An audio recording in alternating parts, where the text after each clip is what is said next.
दोस्तों, मेरा नाम एडवोकेट अतुल कुमार चौबे और मैं फिर से आज सीआरपीसी का जो मेरा फर्स्ट एक से सेक्शन जो 5 तक मैंने अपलोड किया था वीडियो। अब इस वीडियो को आज हम लेसन 2 पढ़ेंगे, जिसमें दिया है दंड न्यायालय और कार्यालयों का गठन। दंड न्यायालय और उसके ऑर्गेनाइजेशन का गठन ये पढ़ेंगे हम 6 से 25। चूँकि ये 6 से 25 सेक्शन ज़्यादा लंबा हो जाएगा, इसलिए आज हम लोग क्लियर करेंगे 6 से और 15 तक। 6 से 15 तक क्लियर करेंगे।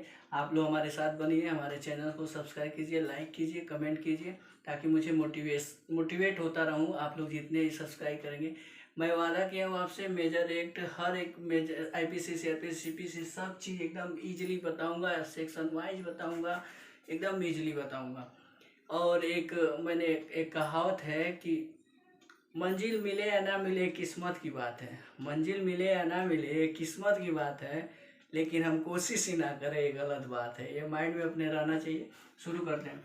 आप लोग सीआरपीसी के मैंने एक फीचर बताया था कि सीआरपीसी के जब का सबसे अच्छा फीचर मैंने बताया था कि न्यायपालिका को कार्यपालिका से पृथकीकरण। जब न्यायपालिका और कार्यपालिका का पृथकीकरण हो गया तो न्यायालय 2 काइंड हो गए, न्यायालय के 2 वर्ग हो गए। न्यायालय के 2 वर्ग हैं, एक हो गया न्यायिक मजिस्ट्रेट और दूसरा हो गया कार्यपालक मजिस्ट्रेट। और ये जो न्यायिक मजिस्ट्रेट है ये हाई कोर्ट के कंट्रोल में रहेगा, हाई कोर्ट के कंट्रोल में है। और एक कार्यपालक मजिस्ट्रेट जो है वो राज्य सरकार के कंट्रोल में है।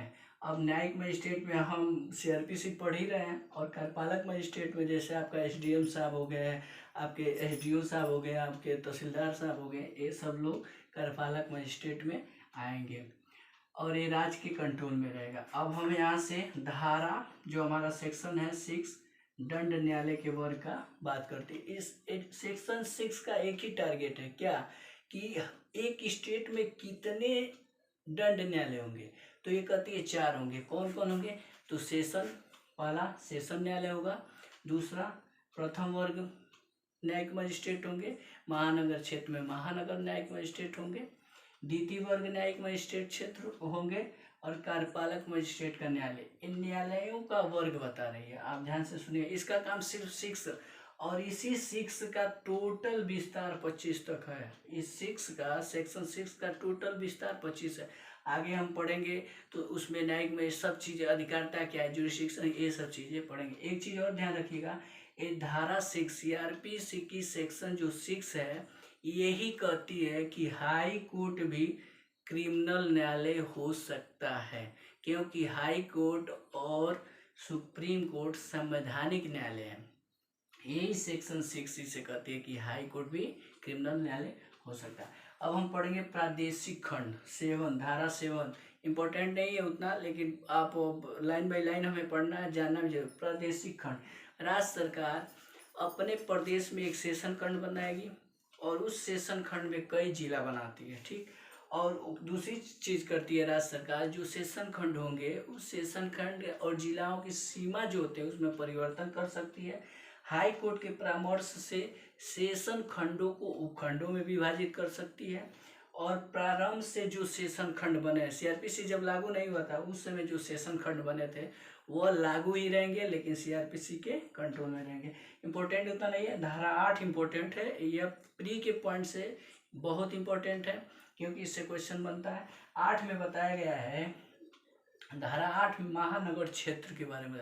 तो धारा 8 में महानगर क्षेत्र क्या है भाई? महानगर क्षेत्र कौन है? जिसकी जनसंख्या 10 लाख हो, राज्य सरकार अधिसूचना द्वारा घोषित कर देगी, भाई आप तुम अब महानगर क्षेत्र हो गए, 10 लाख पूरा कंप्लीट महानगर क्षेत्र हो गए। अब शुरू में जब हमारी ये सब चीज़ें शुरू में कौन कौन स्टेट महानगर हुए थे? शुरू में जो राज्य हुए थे महानगर, स्टेट नहीं होते हैं, राज्य होते हैं, तो वो थे बम्बई, कोलकाता, मद्रास। ये शुरू में क्या थे? प्रेसिडेंसी थे। इनकी जो जनसंख्या थी 10 लाख के करीब थी। तीसरी चीज़ क्या है? महानगर क्षेत्र की सीमाओं को राज्य सरकार के पास पावर है, बढ़ा सकती है। 10 लाख है तो कल 15 लाख कर सकती है, 12 लाख कर सकती है, घटा भी सकती है। और चौथी चीज़ है, अगर मान लीजिए आपका 10 लाख से कम हो, 10 लाख पे तो आपको घोषित कर देगी कि आप महानगर क्षेत्र, लेकिन अगर 10 लाख से कम जनसंख्या आपका होगा तो निरस्त भी कर सकती है। अब सबसे इम्पोर्टेंट सेक्शन पढ़ेंगे सेक्शन 9। सेक्शन 9 का काम है सेशन न्यायालय।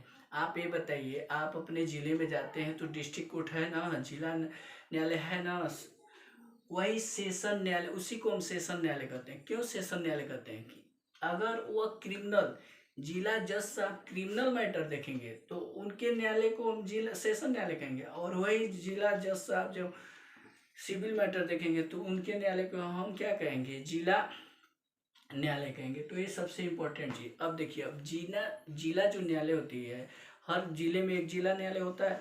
तो जिला न्यायालय की स्थापना कौन करता है, कौन उसे बनाता है? तो राज्य सरकार का एक काम है कि आपके डिस्ट्रिक्ट में जिला न्यायालय की स्थापना करेगी। लेकिन जिला न्यायालय के जो जिला जज साहब हैं, न्यायाधीश हैं, पीठासीन अधिकारी, उनकी नियुक्ति कौन करेंगे? हाई कोर्ट, यानी हाई कोर्ट जिला जज की नियुक्ति करेगी। हाई कोर्ट सहायक सेशन अपर और अपन जिला जज की नियुक्ति करेगी। हाई कोर्ट इस खंड के जिला जज को दूसरे खंड में सहायक और अपर जिला जज नियुक्ति करेगी। अब मान लीजिए जिला जज साहब का पद खाली हो गया, कहीं चले गए, छुट्टी पे हो गए, या बीमारी हो गया, असमर्थता दिखा रहे हैं, काम नहीं कर रहे हैं, खाली हुआ, तो उस समय क्या करें? उनके पद रिक्त हो गया तो उनके काम को कौन देखेगा? तो उनके काम को कौन देखेगा?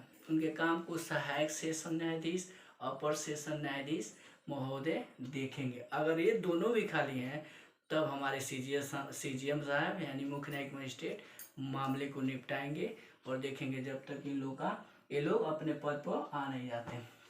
इसमें एक केस है, रंजीत सिंह वर्सेस मुख्य न्यायिक मजिस्ट्रेट।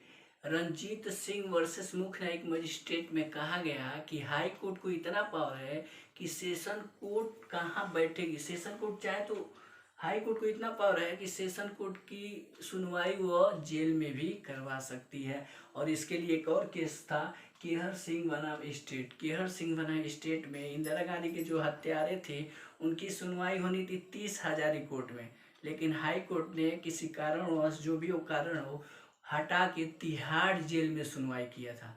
तो ये हाई कोर्ट को पावर है कि हाई कोर्ट सेशन की बैठक को कहाँ करना है निश्चित कर सकती है।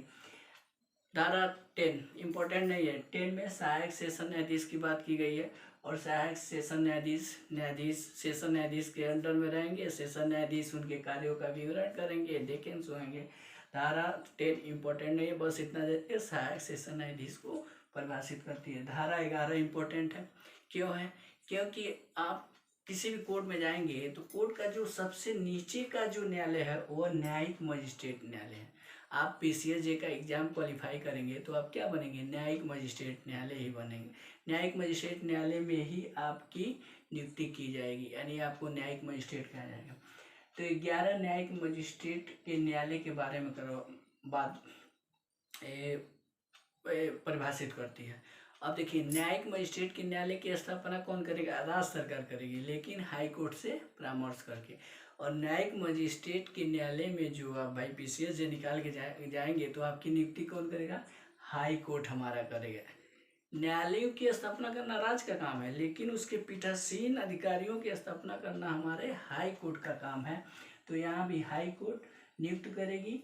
और मान लीजिए आप सिविल जज हो, शुरू में पीसीएस से क्वालिफाई करते हैं, सिविल जज पे जाते हैं, तो हाई कोर्ट एक पावर आपको दे सकती है कि आप सिविल जज होते हुए भी न्यायिक मजिस्ट्रेट के शक्तियों का प्रयोग कर सकते हैं। अब दूसरा चीज होता है न्यायिक मजिस्ट्रेट। आप सब लोग शुरू में न्यायिक मजिस्ट्रेट ही बनेंगे। धारा 12 कहती है मुख्य न्यायिक मजिस्ट्रेट और अपर मुख्य न्यायिक मजिस्ट्रेट की बात करती है। ये भी बहुत इंपॉर्टेंट है। सीजीएम और एसीजीएम की बात करती है। अब देखिए, अब सीजीएम मुख्य न्यायिक मजिस्ट्रेट या सीजीएम का भी न्यायालय का काम कौन करेगा? न्यायालय की स्थापना कौन करेगा? यही ना करेगी, यही ना होगा, करेंगे नहीं करेगा, राज्य सरकार स्थापना करेगी। लेकिन हाई कोर्ट प्रत्येक जिले में प्रथम वर्ग मजिस्ट्रेट को ही मुख्य न्यायिक मजिस्ट्रेट बनाएगा। हाई कोर्ट प्रत्येक जिले में प्रथम वर्ग मजिस्ट्रेट को ही अपर मुख्य न्यायिक मजिस्ट्रेट बनाएगा। यानी धारा 12 का एक ही चीज है, मुख्य न्यायिक मजिस्ट्रेट, अपर मुख्य न्यायिक मजिस्ट्रेट की बात करती है। और दोनों की नियुक्ति कौन करता है? दोनों की नियुक्ति हमारे हाई कोर्ट करती है। तीसरा चीज है हाई कोर्ट उपखंडों में एक उपखंड मजिस्ट्रेट की भी नियुक्ति कर सकती है। इस पे भी एक केस है, ध्यान से सुनिएगा। न्यायिक मजिस्ट्रेट का सर्वोच्च पीठासीन है कौन? मुख्य न्यायिक मजिस्ट्रेट। मुख्य न्यायिक मजिस्ट्रेट बहुत शक्तिशाली है भाई। पूरे जिले में एक केस है महेश चंद्र बाबू बनाम राजस्थान राज्य। महेश चंद्र बाबू बनाम राजस्थान राज्य में कहा गया कि जो सीजीएम है, पूरे जिले में किसी भी प्रकार का कहीं भी क्राइम हो रहा है, अपराध हो रहा है, चोर डकैती लूटपाट कोई भी क्राइम हो रहा है, तो वह संज्ञान लेने में तत्पर है, यानी समर्थ है। वो संज्ञान पूरे जिले में कहीं भी किसी भी क्राइम का ले सकता है। इसका केस जो है, केस है महेश चंद्र बाबू बनाम राजस्थान। इम्पोर्टेंट है, आप लर्न कीजिएगा। धारा 13 है। धारा 13 विशेष न्यायालय की स्थापना में, विशेष न्यायालय में कौन होंगे इनकी बात करती है। तो धारा 13 इम्पोर्टेंट नहीं, बस इतना समझिएगा कि धारा 13 यहाँ बताया गया है कि राज्य और केंद्र सरकार जब हाई कोर्ट से प्रार्थना करते हैं कि किसी विशेष मामले की सुनवाई के लिए विशेष न्यायिक मजिस्ट्रेट की जरूरत है, तो हाई कोर्ट हमारा विशेष न्यायिक मजिस्ट्रेट को 1 वर्ष के लिए नियुक्त करता है। और वो हमारे विशेष न्यायिक मजिस्ट्रेट जो होते हैं 1 वर्ष में वो विशेष मामले की सुनवाई करते हैं। दूसरी चीज़, वो अपने क्षेत्र से बाहर महानगर क्षेत्र में महानगर मजिस्ट्रेट की शक्तियों का भी प्रयोग कर सकता है, ये भी चीज़ है। तो 13 विशेष न्यायिक मजिस्ट्रेट की बात करती है। 14 में है कि न्यायिक मजिस्ट्रेट की स्थानीय अधिकारिता क्या होगी। अब इसमें 14 सिंपल है। 14 कहता है कि हमारे न्यायिक मजिस्ट्रेट इनके स्थानीय अधिकारिता क्या है। तो सीजीएम साहब सर्वोच्च होते हैं, तो सीजीएम साहब सेशन न्यायाधीश के कंट्रोल में रहेंगे, नियंत्रण में।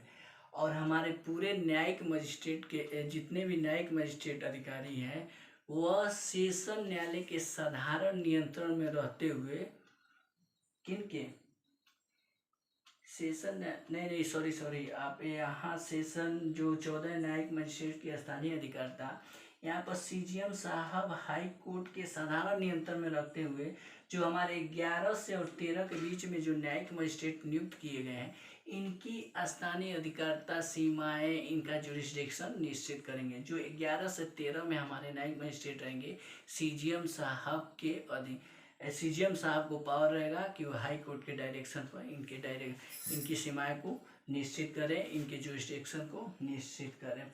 14 के बाद हम सीधे आएंगे धारा 15। धारा 15 में बताया गया है कि न्यायिक मजिस्ट्रेट अधीनस्थ होंगे, यानी न्यायिक मजिस्ट्रेट किसके अधीनस्थ होंगे। तो सीजीएम साहब, एकदम सिंपल है कि हमारे न्यायिक मजिस्ट्रेट जो सीजीएम साहब सर्वोच्च हैं, मुख्य न्यायिक मजिस्ट्रेट, वह सेशन न्यायाधीश के कंट्रोल में रहेंगे, नियंत्रण में। और जितने भी हमारे न्यायिक मजिस्ट्रेट हैं वह सेशन न्यायाधीश के साधारण नियंत्रण में रहते हुए सीजीएम यानी मुख्य न्यायिक मजिस्ट्रेट के अधीनस्थ होंगे। यह दिमाग में हमेशा बैठा ही रहेगा कि जितने भी न्यायिक मजिस्ट्रेट होंगे किसके, सीजीएम के अंडर में ही आएंगे। एक चीज़ और बता दें कि ये जो प्रथम वर्ग और द्वितीय वर्ग मजिस्ट्रेट हैं वो सीआरपीसी में कहीं भी इनको डिफाइन नहीं किया गया, कहीं भी परिभाषित नहीं किया गया है। राजस्थान में जब आप जाएंगे तो प्रथम वर्ग मजिस्ट्रेट की वहीं पे व्यवस्था की गई है। यूपी में हमारे देखते हैं सीजीएम या सीजीएम की बात की जाती है। तो इस तरीके से दोस्तों अगर किसी प्रकार की कोई मिस्टेक हुआ होगा तो आप लोग माफ़ कीजिएगा, क्योंकि मेरा ये सेकेंड वीडियो शूट कर रहे हैं। और आप लोग सब्सक्राइब करें, चैनल को लाइक करें, देखें, पूरी तरीके से शेयर भी करें। और किसी प्रकार का कोई दिक्कत हो तो कमेंट बॉक्स में बताएं। नेक्स्ट वीडियो हम बहुत जल्द अपलोड करेंगे। जय हिंद, जय भारत।